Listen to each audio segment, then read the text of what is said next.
wahai manusia, in kuntum fi raibin minal ba'thi, jika kamu ragu-ragu tentang hari kebangkitan, fa inna, nampak Allah kata apa? Sesungguhnya apa?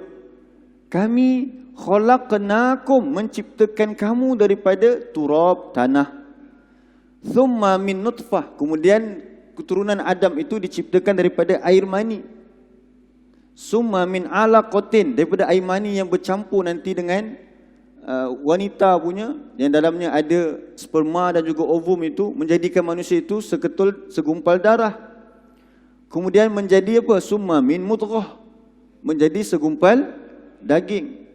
Mukhallaqatin wa ghairi mukhallaqatin linubayyina lakum. Kemudian wa nuqirru fil arham, kami tetapkan mereka manusia itu di dalam rahim-rahim. Jadi yang ini ilmu apa? Dia ambil daripada biologi juga. Embryologi. Semua ni manusia belajar tak hari ni? Belajar. Tapi dapat tak kita menemui dalam buku-buku yang kita belajar itu dikatakan kami yang turunkan. Yang kamu kaji itu kami yang ciptakan. Yang itu yang tertinggal, itu yang menyebabkan manusia sudah lama tidak diberi peringatan. Jadi kalau orang-orang Quraisy, ada tak istilah-istilah ini untuk orang Quraisy? Tak ada lah. Itu zaman dulu. Zaman sekarang kita boleh himpunkan yang kita sebut tadi dengan nama-nama ilmu ini. Tapi kalau zaman hari ini belajar juga ilmu ini, melihat tentang alam, tapi tanpa melihat siapa yang menjadikan, apalah, sama tak dengan orang Quraisy terdahulu? Sama. Sebab tu nak diingatkan balik kepada mereka, Al-Quran ini perlu diturunkan kepada mereka, bagi tahu. Kamu belajar ilmu-ilmu ni, cuba sebut, canggih nama-nama ni. Embryologi lah, geologi lah, logi tu maksudnya ilmu kan. Meteorologi lah. Tapi kalau kamu tertinggal Quran ini, kamu akan kehilangan petunjuk. Sebab tu Quran, walaupun cerita tentang sains, tentang apa-apa yang kita sebut tadi, dia bukan buku sains. Dia buku apa? Quran ini buku petunjuk. Bila kata petunjuk, apa dia? Ilmu yang ada dalam ini nak bawa kita ke akhirat, tu petunjuk dia. Buku lain tak ada hal tersebut. Okey, buka balik surah 32. Surah Sajadah kita. Jadi sepatutnya ilmu yang kita ada semua ini menjadi petunjuk tentang apa? Tentang pencipta dan hari kebangkitan.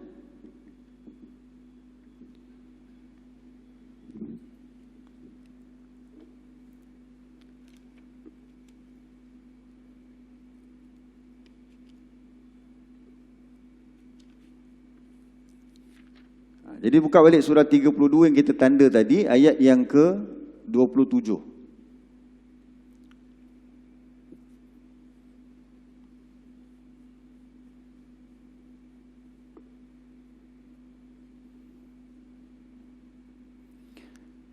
Apakah manusia ini tidak melihat bahawasanya kamilah yang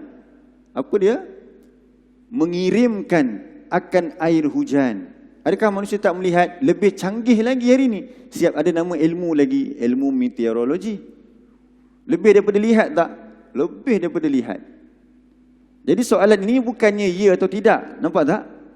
Soalan ini bukan ya atau tidak. Sebab apa? Sebab manusia memang kaji pun. Tetapi dia tertinggal yang kami itu. Jadi apa yang Allah buat bila Allah turunkan hujan ke bumi yang tandus? Jurus itu bumi yang, tanah yang kita telah teroka. Dah tebang pokok-pokok dia. Contohnya kita pergi satu tempat, kita teroka tempat tu. Lepas tu kita buat apa dekat tempat tersebut? Kita buat pertanian. Lepas kita dah tebang pokok-pokok hutan tu sebahagiannya, kita tanam sawit.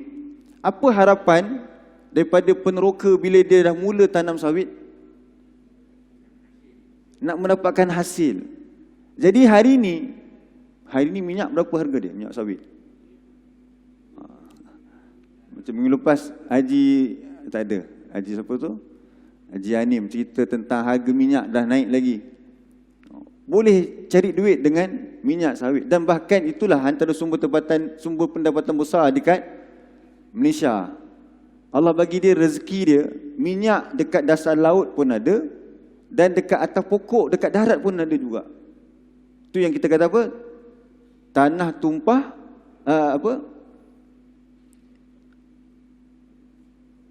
tanah air kita sebut. Kan? Kenapa tanah air? Dekat tanah pun ada nikmat, dekat air pun ada nikmat. Tanah airku. Kenapa kita bangga dengan Malaysia? Tanah airku. Sebab kat tanah tu Allah bagi macam-macam. Minyak sawit mahal. Lepas tu dekat airku ada apa? Bukan air Selangor tu. Air laut.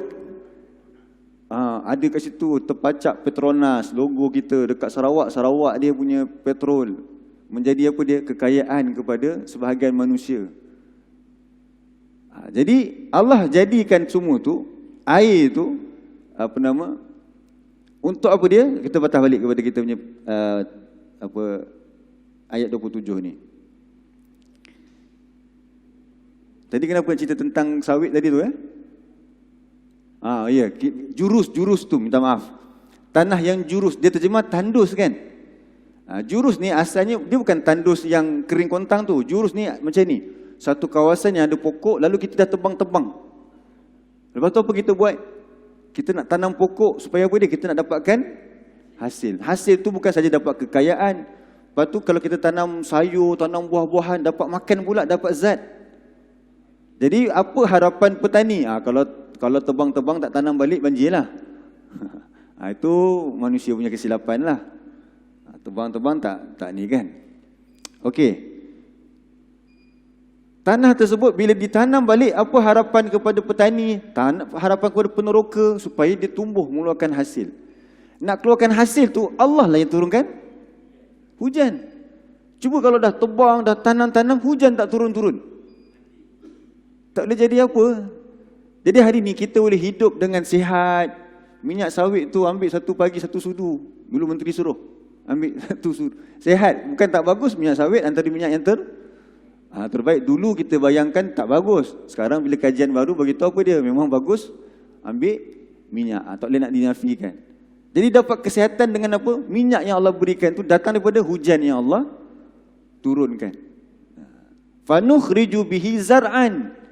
Dengan hujan tersebut kami tumbuhkan dengannya zar'an, tumbuhan. Tumbuhan. Kalau kita tanam sawit, pokok durian, lagi apa lagi?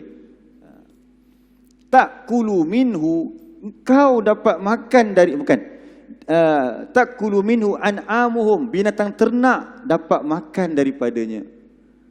Kemudian wa anfusuhum, dan diri-diri mereka dapat hasilnya. Dengan kehijauan, lebih-lebih lagi kita di tanah Malaysia ini memang hijau lah. Bayangkan ayat ni turun di negara Arab. Ada ke jumpa benda ni? Tak ada kan? Di negara Arab yang tidak ada itu pun Allah cerita tentang hal ini. Kita yang nampak, lebih lagi lah kena faham ayat ni. Orang Arab datang Malaysia macam ni, dia tengok hijau-hijau tu. Saya pernah cerita tu, ada kawan kami daripada di Syria.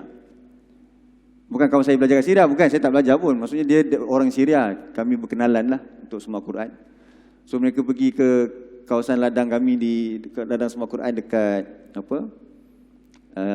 Ulu Kenas. Jadi mereka bergambar, mereka seronok bergambar. Ada kawasan tu agak tinggi dah lalang tu, kat situ pun mereka bergambar.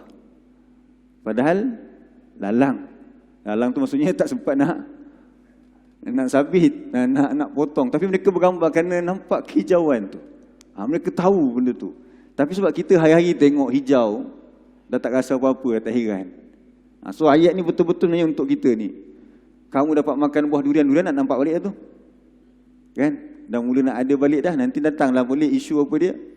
Durian harga apa? Harga kayangan. Bincang balik isu tersebut. Jadi Allah kata semua tu kan kami yang berikan. Jadi kita makan, kita belajar, tapi kita tertinggal sesuatu. Kita kata apa dia? Bila kita cerita tentang ilmu ini, dia mesti pergi kepada hari kiamat. Kenapa? Bila kita tanam pokok contohnya. Kita buat apa? Ini tanah. Kita akan letak benih. Proses benih ni nak bercambah sampai dia keluar tunas, tak nampak ke satu kehebatan? Kenapa hebat?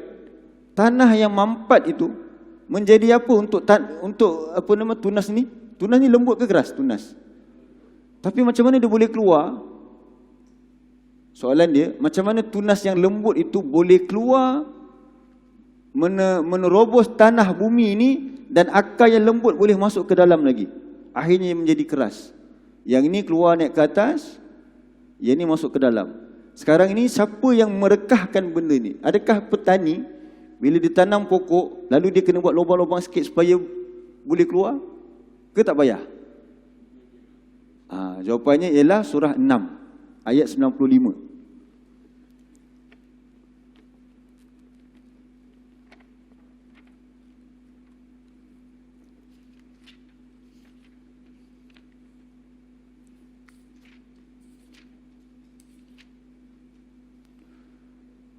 Surah 6 ayat 95.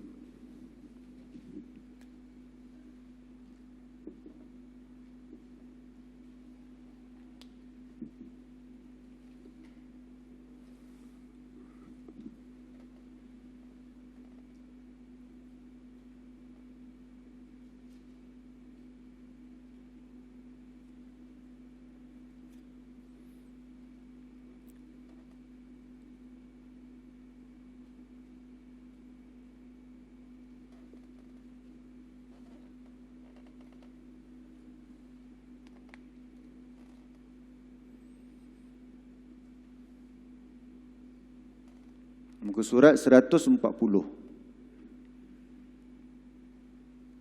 Muka surat 140.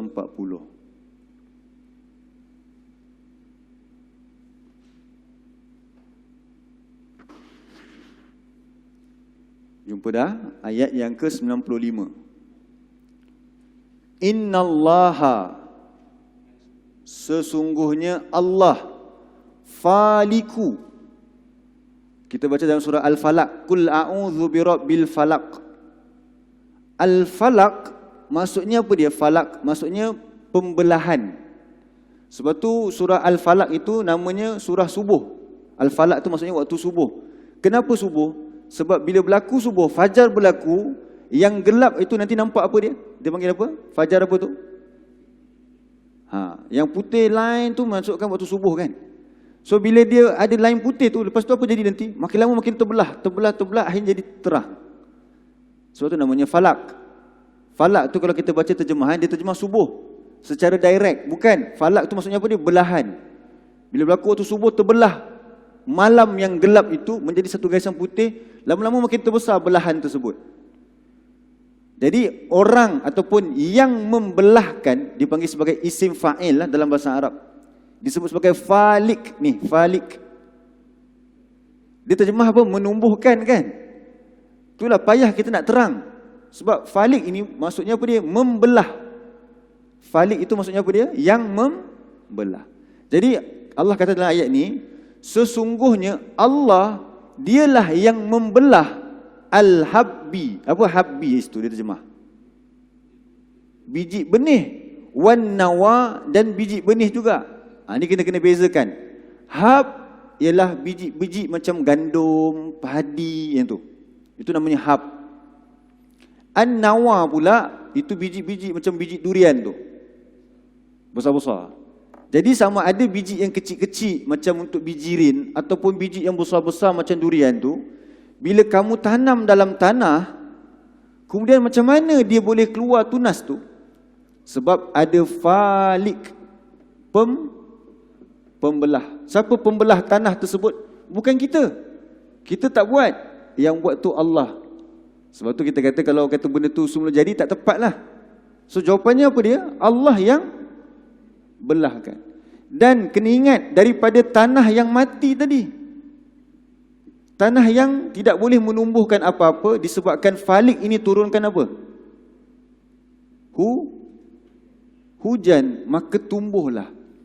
Daripada tak ada apa-apa menjadi ada sesuatu kehidupan.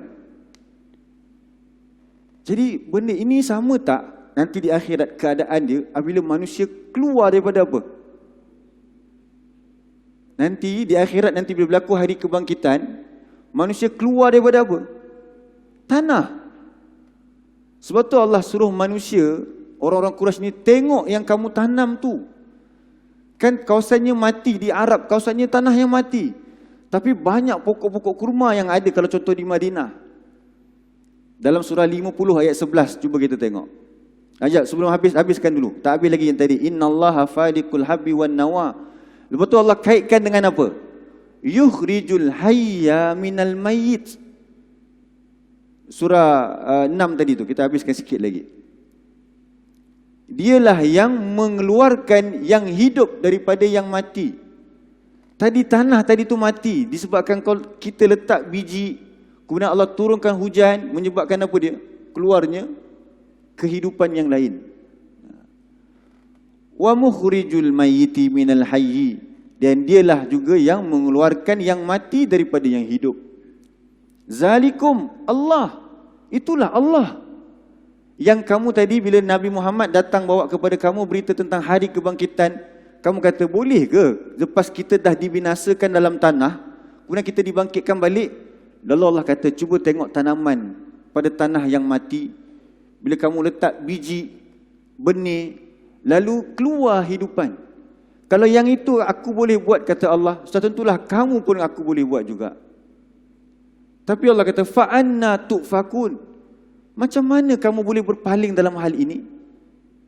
Macam mana manusia yang ada ilmu biologi, meteorologi, astronomi, geologi, embryologi ni boleh tak nampak urusan kejadian alam? Boleh tak nampak tentang hari kebangkitan? Masih terpinga-pinga, tak faham. Adakah patut jadi begitu? Fa'anna tu'fakun, kata Allah. Apa jadi ni? Belajar tinggi-tinggi tapi tak nampak. Bukan masalah belajar tinggi-tinggi tu, takut salah faham. Kita belajar dengan ilmu yang banyak, tapi kenapa kamu masih dilalaikan tentang hari kebangkitan? Kamu masih hidup dalam keadaan nak cari kehidupan, jadi orang yang materialis macam orang-orang Quraisy dulu, yang nampak kebendaan sahaja. Bila Nabi Muhammad datang tentang hari kebangkitan, mereka tak mampu nak percaya. Itu soal iman yang telah jauh daripada kebenaran. Jadi Allah kata, cuba kamu tengok saja hidupan yang kami ciptakan ini. Ada kaitan tak dengan hari kebangkitan? Kalau tak nampak juga, maksudnya kita ni orang yang tidak boleh berfikir. Sebab tu minggu lepas kita sebut Quran ini kitab apa dia? Yang nak menyuruh kita berfikir. Tengok, sekarang kita tengok surah 50 ayat 11.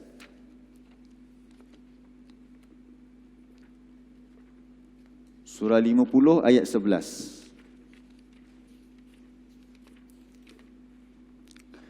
Muka surat yang ke-518. Daripada ayat 9. Daripada ayat 9. Surah 50 ayat 9 hingga 11.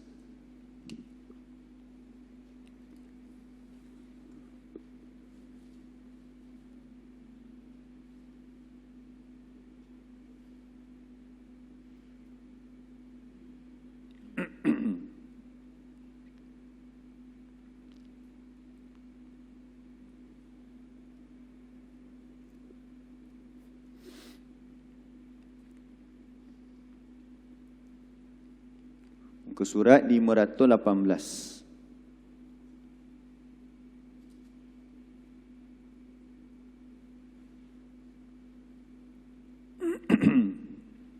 Muka surat 518 ayat yang ke-9.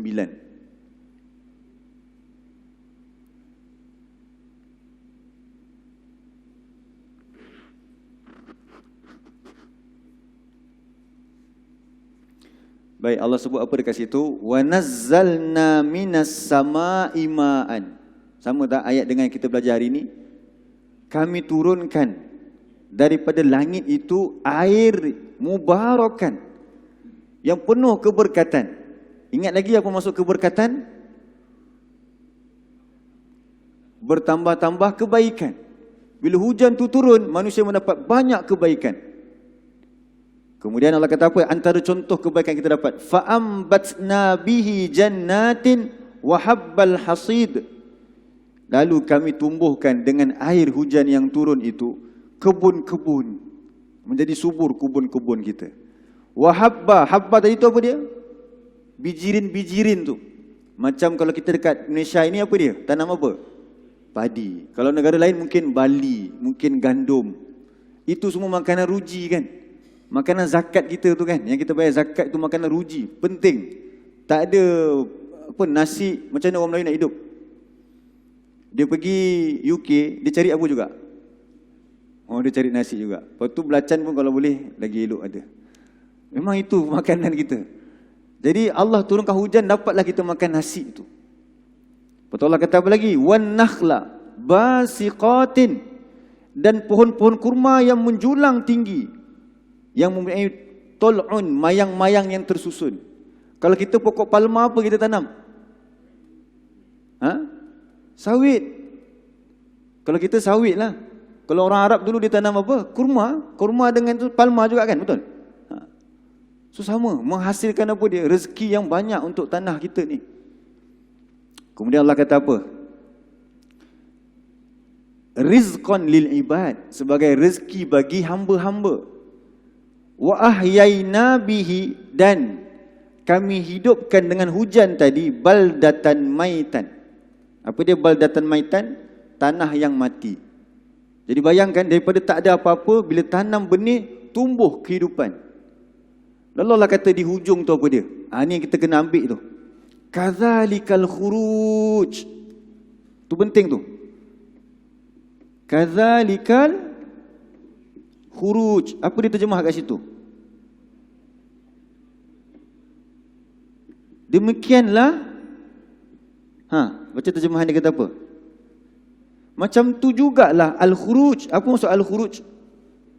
Hari kebangkitan nanti. Kamu nanti akan dimamah oleh tanah. Kamu duduk berada dalam tanah.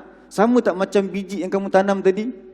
Sama. Lepas tu keluar apa daripada biji tadi tu? Daripada tanah tu? Keluar hidupan. Sama dengan kamu nanti. Nanti Allah jugalah yang akan mengeluarkan kamu daripada apa dia? Kubur. Cuma benda ni tak berlaku lagi. Benda tu tak berlaku lagi. Sebab tu mereka tak mau percaya. Sekarang kita dah belajar benda yang asas. Kalau tengok tanaman kita dah nampak. Kalau dari segi ilmu hari ni semua ni. Kita ada semua ilmu-ilmu ni. Tetapi orang Quraisy jadi sesat kerana apa? Tidak ada petunjuk. Hari ni kalau kita ada semua ilmu ni, boleh tak kita tersesat juga? Boleh tak tersesat juga? Boleh sekiranya dekat atas ini tidak ada apa? Al-Quran. Sebagaimana orang Quraisy dulu, mereka tidak diberi peringatan menyebabkan mereka tersesat. Hari ini dengan kita yang ada semua ini, juga kalau tak ada peringatan, apa jadi kepada kehidupan kita? Kita akan tersesat juga. Tidak akan nampak tentang hari kiamat. Dia berbeza hidup dengan orang yang nampak hari kiamat. Bila dia ada Al-Quran, Allah ajar kepada kita tentang surah sajadah macam mana. Bila kita nampak ayat sajadah, apa kita buat? Kita menyungkur sujud. Time tu juga ke ataupun nanti besok? Dan tu juga. Habis je ayat tu, kita kena terus sujud. Itu bukti apa dia? Beriman kepada Al-Quran. Jadi kalau ayat sajadah kita terus sujud, ayat riba macam mana? Waktu bila nak tinggalkan riba? Immediately. Kadang hari ni nak belajar tinggi-tinggi tetapi kena bawa sistem riba. Buat pinjaman bayar ada riba. Tak apa, janji belajar. Sebab apa jadi begitu? Sebab ini tak ada ni. Kalau ada pun kita buat sistem Quran hari ni, untuk apa dia? Untuk hafal sahaja. Kita nak lahirkan orang-orang yang kita kata profesional yang menghafal Quran tapi tanpa memahami Quran. Masalah tak macam tu? Mesti timbul masalah. Sebab Quran yang mampu memberikan petunjuk, yang menjelaskan tentang hari kiamat. Sebab ilmu lain ini cerita tentang urusan apa? Ilmu lain, urusan dunia. Satu je ilmu yang cerita tentang hari akhirat. Ilmu apa? Al-Quran. Tiba-tiba tak ada ilmu tersebut dalam kehidupan kita, dalam sistem pendidikan kita. Ada masalah begitu nanti. Kita akan kembali kepada kisah-kisah yang ada dalam surah As-Sajdah ini. Kaum yang dah lama tak diberi peringatan. Daripada darjah 1 sampai dia masuk U tak diberi peringatan. Apa jadi kehidupan? Sebab tu selalu kita sebut apa dia? Kita kena buat kerja. Kita kena beri peringatan. Sekarang kita dah nampak ke belum? Kita yang belajar tadabbur ayat ini dah nampak ke belum? Kalau dah nampak, Allah tanya di hujung ayat tu apa dia? Sebagai penutup kita pada pagi ini. Apa Allah kata? Afala yubsirun? Jadi afala yubsirun ni macam awalam tu. Cuba tengok. Afala.